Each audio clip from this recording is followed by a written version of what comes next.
Hello friends, स्वागत करता हूं आपका अपने यूट्यूब चैनल संघर्ष क्लास में। जी हाँ दोस्तों, अभी तक मेरे चैनल को सब्सक्राइब नहीं किया है तो जल्दी से सब्सक्राइब कर लीजिए, साथ में बेल आइकन बटन जरूर दबा दीजिए जिससे कि मेरी सही वीडियो आप तक पहुंचते रहे। चलिए आज की क्लास से शुरुआत करते हैं। आज की क्लास में हम हिंदी से संबंधित प्रश्नों को हल करेंगे।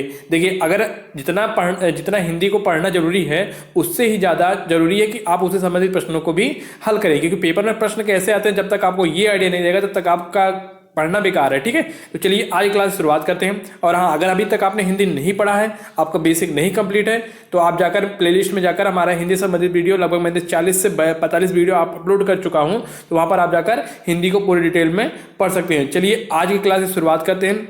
आज पहला क्वेश्चन हमारा क्या है? हमारा पहला क्वेश्चन है, निम्नलिखित में से आघोष व्यंजन है। ठीक है, ऑप्शन की बात करें, ऑप्शन ए छ, ऑप्शन बी त, ऑप्शन सी था, ऑप्शन डी उपयुक्त सभी। ठीक है, देखिए आघोष वर्ण की अगर हम बात करें, आघोष वर्ण किसे कहते हैं? तो आघोष वर्ण किसे कहते हैं? प्रत्येक वर्ग का पहला और दूसरा वर्ण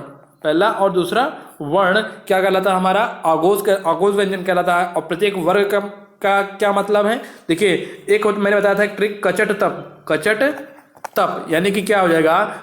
का से का वर्ग, चा से चा वर्ग, टा से टा वर्ग, ता से ता वर्ग और पा से पा वर्ग। देखिए हर वर्ग का, यानी क्या हुआ, मैंने बताया ना कचट तप। ठीक है, हर वर्ग का पहला और दूसरा, कौन सा?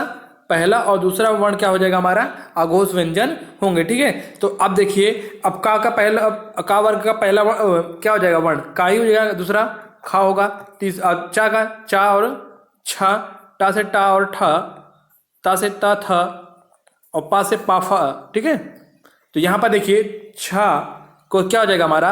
यहां पर दूसरा व्यंजन है। ठीक है, चा वर्ग का दूसरा है। ता की अगर हम बात करें तो ता वर्ग का पहला ही व्यंजन है। अगर था की बात करें तो ता वर्ग का दूसरा व्यंजन है। तो ये तीनों हमारे क्या हो जाएंगे? आघोष व्यंजन हो जाएंगे। ठीक है, तो यानी कि ऑप्शन हमारा क्या हो जाएगा? उपयुक्त सभी। ठीक है, ऑप्शन डी हमारा क्या हो जाएगा यहाँ पर? राइट आंसर, यानी कि आघोष व्यंजन में छ, ता और था तीनों क्या है? हमारे आघोष व्यंजन है। चलिए अगले प्रश्न की तरफ चलते हैं। हमारा अगला प्रश्न क्या है? लौकिक में कौन सा प्रत्यय है? ऑप्शन की बात करें, ऑप्शन ए इक, ऑप्शन बी किक, ऑप्शन सी अक, ऑप्शन डी इनमें से कोई नहीं। देखिए लौकिक में अगर हम बात करें तो हमारा इक क्या है? प्रत्यय है। ठीक है, लौकिक में हमारा क्या? इक, लास्ट में क्या जुड़ा है? इक जुड़ा है, तो ये हमारा क्या हो जाएगा? प्रत्यय हो जाएगा। तो ऑप्शन ए हमारा क्या हो जाएगा? Right answer. लौकिक में कौन सा प्रत्यय है? इक प्रत्यय है। चलिए अगले प्रश्न की तरफ चलते हैं। हमारा अगला प्रश्न है, अविकारी शब्द होते हैं। अगर ऑप्शन की बात करें तो ऑप्शन ए संज्ञा, ऑप्शन बी सर्वनाम, ऑप्शन सी विशेषण, ऑप्शन डी अव्यय। देखिए संज्ञा, सर्वनाम और विशेषण ये सब क्या होते हैं? विकारी शब्द होते हैं। क्या होते हैं? विकारी शब्द होते हैं। लेकिन अव्यय क्या होता है? हमारा अविकारी शब्द होता है। तो इसलिए ऑप्शन डी हमारा क्या हो जाएगा यहाँ पर? Right answer. चलिए अगले प्रश्न की तरफ चलते हैं। हमारा अगला प्रश्न है, लिंग की दृष्टि से साध्वी क्या है? ऑप्शन ए स्त्रीलिंग, ऑप्शन बी पुल्लिंग, ऑप्शन सी उभयलिंग, ऑप्शन डी इनमें से कोई नहीं। देखिए साध्वी हमारा क्या है? स्त्रीलिंग है। तो ऑप्शन ए हमारा क्या हो जाएगा यहाँ पर? Right answer. चलिए अगले प्रश्न की तरफ चलते हैं। हमारा अगला प्रश्न क्या है? अगले प्रश्न की तरफ चलते हैं। हमारा अगला प्रश्न क्या है? को और के लिए किस कारक का चिन्ह है? अगर ऑप्शन की बात करें, ऑप्शन ए अपादान कारक, ऑप्शन बी संप्रदान कारक, ऑप्शन सी करण कारक, ऑप्शन डी कर्ता कारक। देखिए अगर हम बात करें ऑप्शन की, ऑप्शन ए देखिए हमारा क्या? संप्रदान कारक। देखिए संप्रदान कारक का कारक चिन्ह क्या होता है? से होता है। लेकिन से का जो प्रयोग होगा किसके अर्थ में होगा? अलगाव के अर्थ में। किसके? अलगाव के अर्थ में। जैसे बच्चा छत से गिरा। ठीक है, जैसे बच्चा छत से गिरा तो बच्चा क्या हो रहा है? छत से अलग हो रहा है। तो यहाँ पर जो से का प्रयोग होगा वहां पर क्या हो जाएगा? अपादान कारक होगा। और करण कारक का क्या होता है? इसका भी कारक का चिन्ह क्या होता है? से होता है। लेकिन किसके अर्थ में? द्वारा के अर्थ में। क्या? द्वारा के अर्थ में। जैसे रोहन बस के द्वारा या बस से स्कूल जाता है, रोहन बस से स्कूल जाता, तो यहाँ पर जो से है तो उसके देखिए यहाँ पर बस से जाता है या बस के द्वारा जाता है, दोनों बात देखिए जाएगी। जब से का प्रयोग द्वारा के अर्थ में हो तो वहाँ पर क्या होता है? करण कारक होता है। इसी तरह कर्ता कारक का चिन्ह क्या होता है? ने होता है। क्या होता है? ने होता है। अगर हम बात करें संप्रदान कारक की, तो संप्रदान कारक का कारक चिन्ह क्या होता है? को या फिर के लिए, तो ऑप्शन बी हमारा क्या हो जाएगा यहाँ पर राइट आंसर। चलिए अगले प्रश्न की तरफ चलते हैं। हमारा अगला प्रश्न है, सुरेश कार्यालय से घर जाता है, वाक्य में कौन सा कारक है? ऑप्शन ए करण कारक, ऑप्शन बी कर्म कारक, ऑप्शन सी कर्ता कारक, ऑप्शन डी अपदान कारक। देखिए अगर हम बात करें सुरेश कार्यालय से घर जाता है, देखिए मैंने बताया से का प्रयोग कहाँ कहाँ होता है, अभी इससे पहले जस्ट बताया से का प्रयोग या तो करण कारक में होगा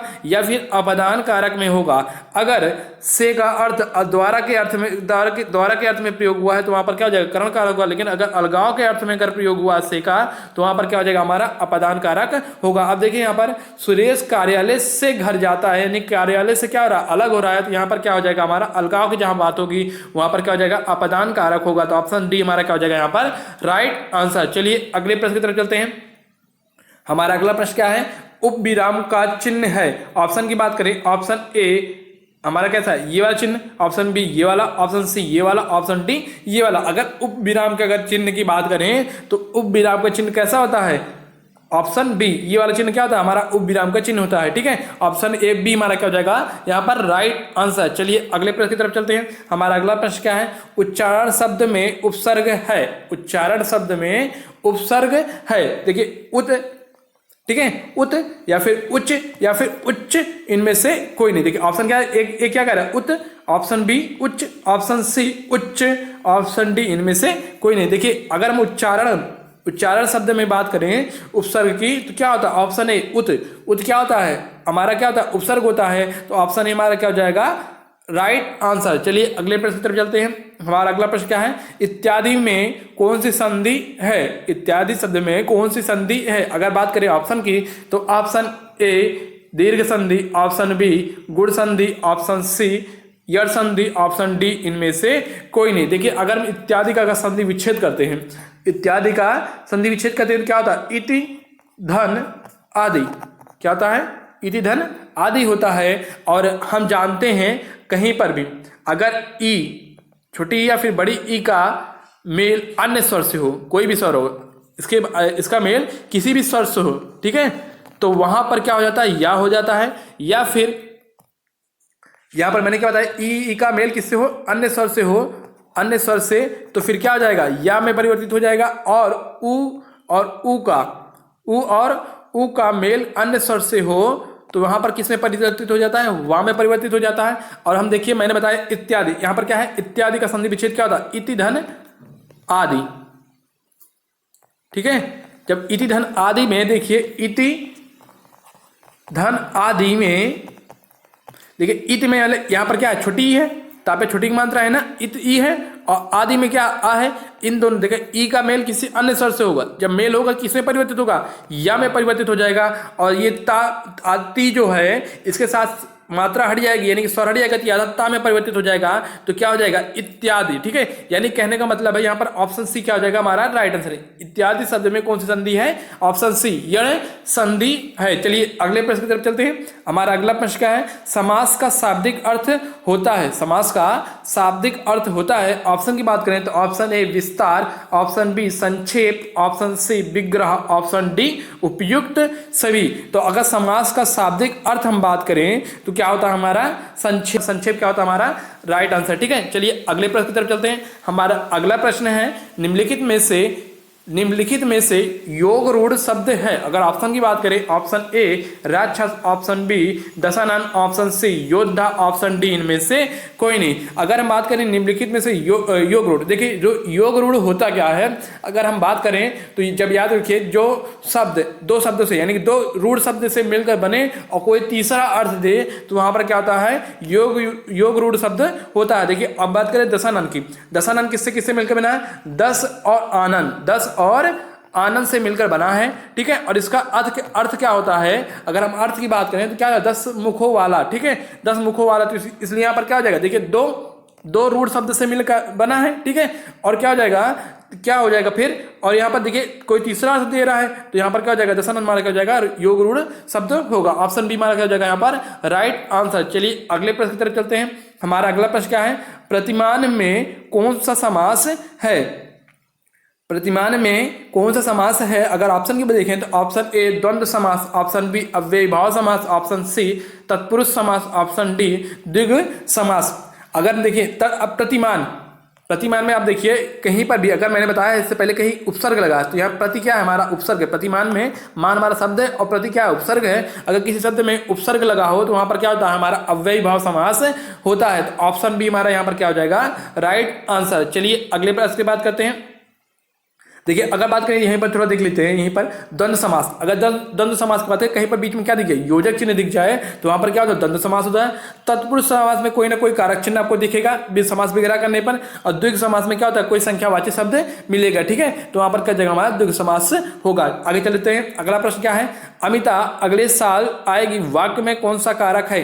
ऑप्शन ए अपादान कारक, ऑप्शन बी अधिकरण कारक, ऑप्शन सी संप्रदान कारक, ऑप्शन डी करण कारक, ठीक है। देखिए अमिता अगले साल आएगी, देखिए यहाँ पर कोई तो आपको कारक चिन्ह तो दिख नहीं रहा है, ठीक है। तो अब यह याद रखिए कि एक नोट करके लिख लीजिए, इससे पहले मैंने क्लास में बताया है लेकिन आप अगर यहाँ पर नोट करके लिख लीजिए, अगर किसी वाक्य में प्रत्यक्ष या फिर अप्रत्यक्ष रूप से, प्रत्यक्ष या फिर अप्रत्यक्ष रूप से तक शब्द छुपा है, शब्द छुपा या है, ठीक है, तो वहां पर हमारा क्या हो जाएगा, वहां पर हमारा अधिकरण कारक होगा, ठीक है। तो वहां पर क्या होता है अधिकरण कारक होता है। जैसे बात करें अमिता अगले साल आएगी का कहने का मतलब है अमिता अगले साल तक आएगी, तो यानी कि क्या अप्रत्यक्ष रूप से क्या तक छुपा हुआ है, तो यहाँ पर हमारा क्या हो जाएगा अधिकरण कारक होगा। अगर हम कारक चिन्ह की बात करें सबकी, तो अपादान का मैंने बताया है कारक चिन्ह क्या होता है से होता है। अधिकरण की बात करें तो क्या होता है में होता है, या फिर पर होता है, या फिर क्या होता है ऊपर होता है, ठीक है। और बात करें संप्रदान कारक, देखिए और करण कारक क्या होता है, करण कारक का क्या होता है, करण कारक भी क्या होता है से होता है, लेकिन यहाँ पर जो से होगा वो द्वारा के अर्थ में होगा, ठीक है, द्वारा के अर्थ में होगा। और अपादान की बात करें तो अपादान का कारक में जो से का चिन्ह का प्रयोग होता है वो क्या होता है अलगाव के अर्थ में होता है। चलिए अगले प्रश्न की तरफ चलते हैं। हमारा अगला प्रश्न क्या है, यड़ संधि किससे संबंधित है। हमारा अगला प्रश्न क्या है, यड़ संधि किससे संबंधित है। अगर ऑप्शन की बात करें, ऑप्शन ए स्वर संधि, ऑप्शन बी व्यंजन संधि, ऑप्शन सी विसर्ग संधि, ऑप्शन डी इनमें से कोई नहीं। तो यह बात करते हैं यड़ संधि किससे संबंधित है, स्वर संधि से, ठीक है, किससे संबंधित है स्वर संधि। देखिए स्वर संधि के कितने, देखिए एक होता है स्वर संधि में क्या होता है दीर्घ संधि, ठीक है, गुण संधि, वृद्धि संधि, और चौथा हमारा क्या था यड़ संधि, और पांचवा अयादि संधि, ठीक है। तो ये यड़ संधि किससे संबंधित है, हमारा स्वर संधि से संबंधित है। ऑप्शन ए हमारा क्या हो जाएगा यहाँ पर राइट आंसर। चलिए अगले प्रश्न की तरफ चलते हैं। हमारा अगला प्रश्न क्या है, सीता खाना खा रही थी वाक्य में कौन सा काल है। ऑप्शन ए पूर्ण भूतकाल, ऑप्शन बी अपूर्ण भूतकाल, ऑप्शन सी सामान्य भूतकाल, ऑप्शन डी सामान्य भविष्य काल। देखिए सीता खाना खा रही थी, यानी कि ये क्या बीते हुए समय की बात हो रही है, तो बीते हुए समय की भूतकाल की बात हो रही है। जब भूतकाल की बात हो तो वहां पर ऑप्शन ए या फिर ऑप्शन बी या फिर ऑप्शन सी सही होगा। अब ऑप्शन डी मार क्या भविष्य काल है, ये तो गलत है, ऐसे ही हो गया, ठीक है। सीता खाना खा रही थी, यानी खाने का काम अभी पूरा नहीं हुआ है, तो जहां पूरा नहीं हुआ तो यानी पूर्ण वाला तो होगा नहीं, और ये काम अभी अपूर्ण है, ठीक है, अपूर्ण था काम जो था अभी हो रहा था, पूरा नहीं था हुआ था, तो वहां पर क्या हो जाएगा अपूर्ण भूतकाल हो जाएगा। ऑप्शन बी हमारा हो जाएगा हमारा राइट आंसर। चलिए अगले प्रश्न की तरफ चलते हैं। हमारा अगला प्रश्न क्या है, अयोग वह वर्ण की संख्या है। Option A 2, option B 4, option C 5, option D 3। तो ऑप्शन बी हमारे क्या हो जाएगा हमारा यहाँ पर राइट आंसर। अयोग वह वर्ण की संख्या कितनी होती है, 2 होती है। कौन कौन सी, अंक और अह, ठीक है, ये दोनों क्या होते हैं हमारे अयोग व वर्ण होते हैं। चलिए अगले प्रश्न की तरफ चलते हैं। हमारा अगला प्रश्न है, कपीस में कौन सी संधि है, कपीस में कौन सी संधि है। ऑप्शन ए यड़ संधि, ऑप्शन बी गुण संधि, ऑप्शन सी दीर्घ संधि, ऑप्शन डी वृद्धि संधि। देखिए कपीस में अगर हम बात करें तो कपि धन ईस होता है। क्या होता है, कपि धन ईस। तो देखिए कपि में ई का मेल किससे हो रहा है, बड़ी से हो रहा है। जब दोनों चीज सेम हो तो वहां पर क्या हो जाता है हमारा दीर्घ संधि होता है। ऑप्शन सी हमारा पर क्या हो जाएगा राइट आंसर, ठीक है। या फिर ऐसे समझ लीजिए, या किसी शब्द के में बीच में क्या बड़ी की मात्रा, या फिर बड़ा की मात्रा, या फिर बड़ा ऊ की मात्रा, इन तीनों अगर मिल रहे हैं तो वहां पर क्या होता है हमारा दीर्घ संधि होता है। चलिए अगले प्रश्न की तरफ चलते हैं। हमारा अगला प्रश्न क्या है, तुम कब आओगे वाक्य में कौन सा विराम चिन्ह है। तुम कब आओगे वाक्य में कौन सा विराम चिन्ह का प्रयोग होगा। ऑप्शन ए अर्धविराम, ऑप्शन बी प्रश्नवाचक, ऑप्शन सी पूर्ण विराम, ऑप्शन डी इनमें से कोई नहीं। देखिए तुम कब आओगे, यहाँ पर प्रश्न पूछने वाली बात हो रही है, इसलिए क्या हो जाएगा प्रश्नवाचक या प्रश्नवाचक विराम चिन्ह का प्रयोग यहाँ पर होगा, ठीक है। तो यहाँ पर ऑप्शन बी हमारा क्या हो जाएगा राइट आंसर। चलिए अगले प्रश्न की तरफ चलते हैं। हमारा अगला प्रश्न क्या है, भा वर्ण का उच्चारण स्थान है। भा वर्ण का उच्चारण स्थान है। ऑप्शन की बात करें तो ऑप्शन ए मूर्धा, ऑप्शन बी ओष्ठ, ऑप्शन सी दंत, ऑप्शन डी तालव्य। ठीक है, भा वर्ण का उच्चारण स्थान अगर बात करें तो क्या होता है ओष्ठ। देखिए बोलिए, बोलकर आप देखिए भा, तो भा में क्या ओठ का प्रयोग हो रहा है, तो यहाँ पर क्या हो जाएगा ऑप्शन बी हमारा क्या हो जाएगा राइट आंसर, यानी कि ओष्ठ। भा वर्ण का उच्चारण स्थान क्या होता है ओष्ठ होता है। चलिए अगले प्रश्न की तरफ चलते हैं। हमारा अगला प्रश्न क्या है, कमल नयन में कौन सा समास है। अगर ऑप्शन की बात करें ऑप्शन ए अव्ययी भाव समास, ऑप्शन बी द्वंद्व समास, ऑप्शन सी बहुब्रीहि समास, ऑप्शन डी तत्पुरुष समास। देखिए कमल नयन यानी क्या, इसका कहने का मतलब है कमल के समान नयन। अगर इसका समाज विग्रह करते हैं तो क्या हो जाएगा कमल के समान नयन। ठीक है, कमल के समान नयन।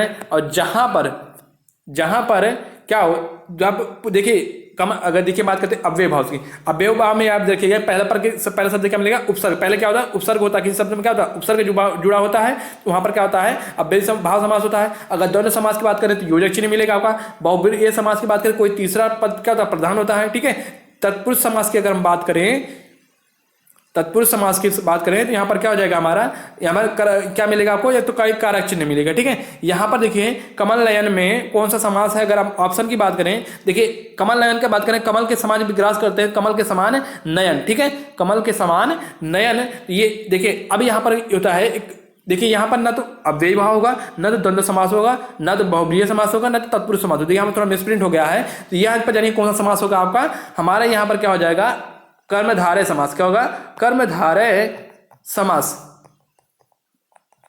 ठीक है, यहां पर क्या हो जाएगा हमारा कर्मधारय समास होगा। क्यों होगा ये भी बता दे रहा हूं। देखिए यहां पर जब इसका समास विग्रह करेंगे तो क्या हो जाएगा कमल के समान नयन। ठीक है, जहां पर कोई शब्द विशेषता बताई जाए, जब किसी में किसी की विशेषता बताई जाए तो वहां पर क्या होता है कर्मधारय समास होता है। यहाँ पे ये जान लीजिए, यहाँ पे अगर कर्मधारय समास की अगर हम बात करें तो पूर्व पद क्या होता है विशेषण होता है। क्या पद होता है पूर्व पद विशेषण, और उत्तर पद क्या होता है विशेष होता है। आप नोट करके लिख लीजिए कि विशेषता बताने वाले समास को क्या बोलते हैं कर्मधारय समास बोलते हैं। देखिए कमल के समान नयन क्या विशेषता बताई जा रही है, तो इसलिए हमारा यहाँ पर क्या हो जाएगा कर्मधारय समास होगा। तो यहाँ पर ऑप्शन में चारों ऑप्शन नहीं था। ठीक है, यहाँ पर थोड़ा मिसप्रिंट हो गया था, एक ऑप्शन आपका रहना चाहिए था क्या कर्मधारय समास। ठीक है, चलिए अगले प्रश्न की तरफ चलते हैं। हमारा अगला प्रश्न क्या है, अंबर का पर्यायवाची है। अंबर शब्द का पर्यायवाची है। ऑप्शन ए फलक, ऑप्शन बी नभ, ऑप्शन सी गगन, ऑप्शन डी उपयुक्त सभी। देखिए अंबर की अगर बात करें तो अंबर शब्द का पर्यायवाची की बात करें तो ऑप्शन ए फलक भी होता है, और अंबर का पर्यायवाची नभ भी होता है,